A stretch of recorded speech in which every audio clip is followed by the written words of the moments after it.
Things you're going to be looking for in this convention? Well, what Donald Trump is going to say, what Mike Pence is going to say, how united is the convention, the policy positions that they lay out, if there is anything different. We know very little about how Trump is going to orchestrate this. There are stories he'll do a different theme every night, whether it's Benghazi or whether it's immigration. There are stories that he may do a different speech every night. It's hard to say. We don't know yet who the keynote is. I don't.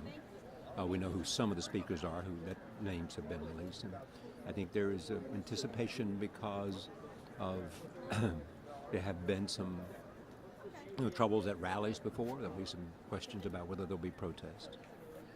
But this is the Republicans' moment. And so the question is, how will they, in a sense, begin the campaign from their convention? What is the narrative they want to say to the country, and what is it, Donald Trump? Is it different? I assume it'll be most of the main themes that he has said. You've covered several conventions and several elections. How, in terms of all the ones you've covered, how different is that? How historic are you? Well, it's very different. Everybody says that who's covered it too. We'll say it's very different than 2012 and different from 2008. Probably mainly because first Donald Trump was a surprise in terms of someone who'd never run and didn't hold elective office. I think Bernie Sanders was a surprise. You thought the challenge might come from somewhere else within the Democratic Party. He's a Democratic socialist from Vermont.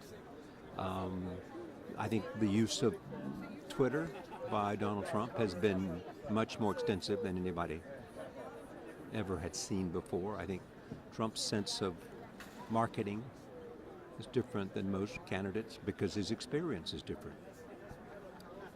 Some people have compared this to like 1964, maybe 1968, where you see like the sort of a big shift in the way the party thinks. Do you think it's that? Well, I think that most people, the sort of conventional wisdom is that